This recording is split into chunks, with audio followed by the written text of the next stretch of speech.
I'm Coach Mac, and I help runners basically get faster. My biggest specialty is kind of that 3 hour marathon, helping people qualify for Boston. And why I'm qualified to do this is because I've been to nationals 4 times in college, placed as high as 7th, and so I know what it takes to run freaking fast. So I'm going to help you today get faster and get you closer to your goals so that you don't miss out on Boston by 47 seconds. Okay, so we're gonna break down today what it takes to really get faster. And this was something that my college coach, me and my husband now call it Tracy's Triangle. He's not what he called it, but this is what he preached. And this is kind of what he would start off our seasons at in college to really kind of get us to lock in. And it worked. It definitely made us fast. The expectation in college was not that you were trying to make it to nationals, it was that you are competing and doing well at nationals. The bottom line was we make it to nationals every single year. So I'm going to break down what Tracy's Triangle is and how you can incorporate it in your life to make you get faster, because oftentimes we can just make a few tweaks in your training and that can get you those couple minutes faster, and that can really excel you if you are willing to actually do this. So this is not going to be easy, because it does require some sacrifice. But oftentimes in life, I think the things that we get out the most takes a lot of no. So what can you say no to instead of what we keep saying yes to? Okay. So Tracy's Triangle, let's break it down. So if you're a triangle, okay, triangle. So his idea was that there's 3 big things in your life, and you really can only focus on 2. You can't have all 3 and put your all into them. You can only really pick 2. This, honestly, when I was a freshman, it kind of pissed me off because I was like, no, I love fun. I love, all this other stuff. But whether or not I was choosing it or not, I did end up kind of picking 2, and led me to being really fast. And so one thing you should know about me is I don't think balance exists, and this is how we kind of break it down. Okay, so the 3 things that really fit into it. Top one, we're going to go when I was in college, it was schoolwork. So I'm just going to put work, because most of you have a job. And then it would be social life. So this would be your family, your friends, all that kind of stuff. And then this would be your sport, your fitness, your health. We're going to put the word run there, okay?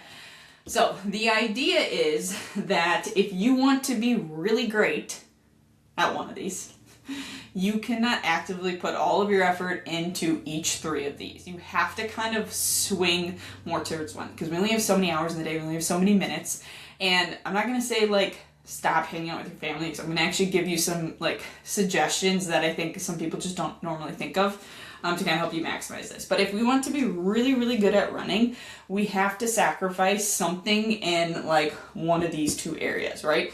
Because to be balanced in the middle means that we're average, we're lame, we're boring at all 3 things. And we don't want to be average and boring and not have an exciting life. So if we want to swing more towards being really good at running, we're going to have to give a little bit less to one of the areas. If that's family is super important to you, then it might be something like this, where we give a little less for work.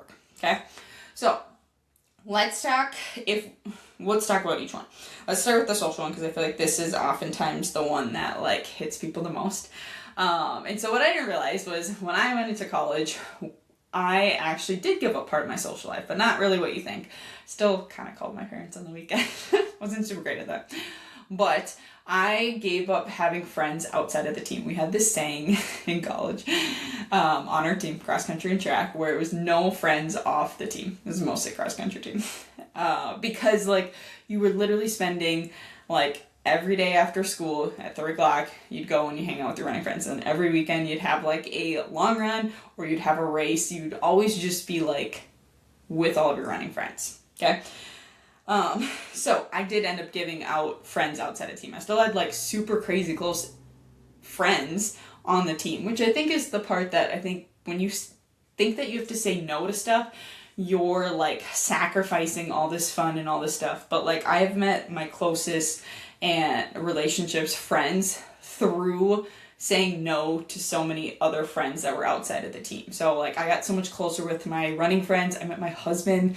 I now have a toddler, not one on the way. So what I would like you to think of for your social life is, where are those areas of your life that you really aren't like excited, or it's not like a, if it's not a hell yes, it's a hell no. So like I oftentimes think of like those outside friendships or those events, those things on like Saturday nights, is like, are you really excited for it? Or would you rather spend a little more time with your family, your spouse, your kids, and then go to bed at a decent time so that you can get up early and go for your long run?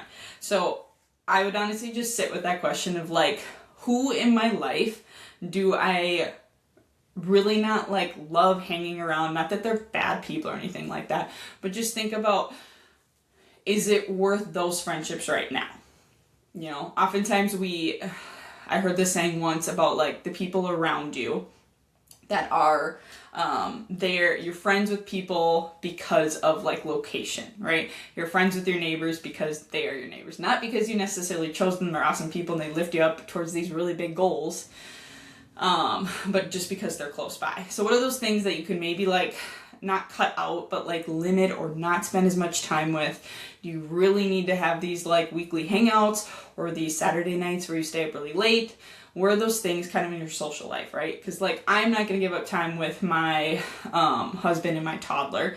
I might maybe go to bed a little bit earlier on weekdays now when I'm in a hard season. Not right now, I'm pregnant.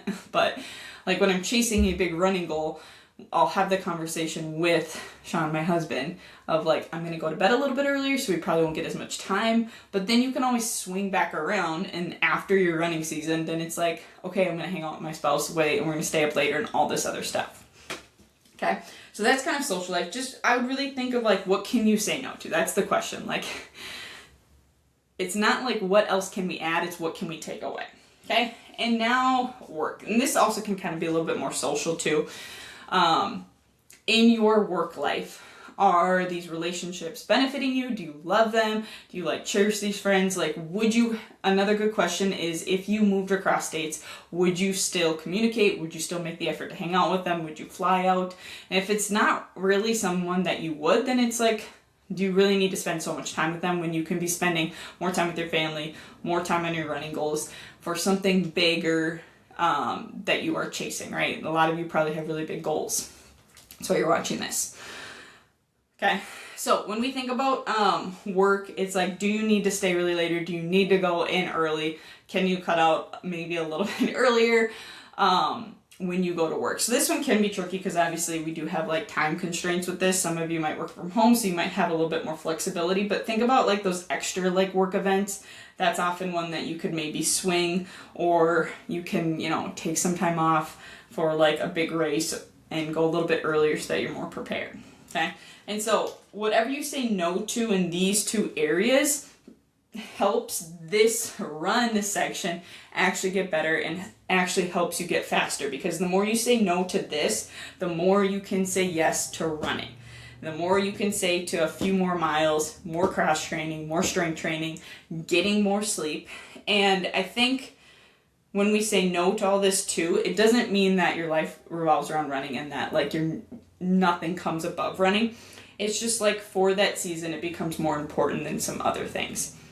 And so I like to think of my life in seasons of like, if you have a big racing season, maybe it's just like the last like 2 months of your running block where you're a little bit more locked in, where you don't stay up late, where you don't maybe hang out with your spouse as much, where you say no to the work events, all this stuff so that you can get faster in running.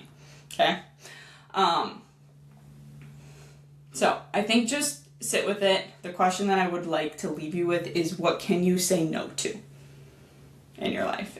And don't just think about this. Don't just leave this video. I'll be like, oh, this would be nice.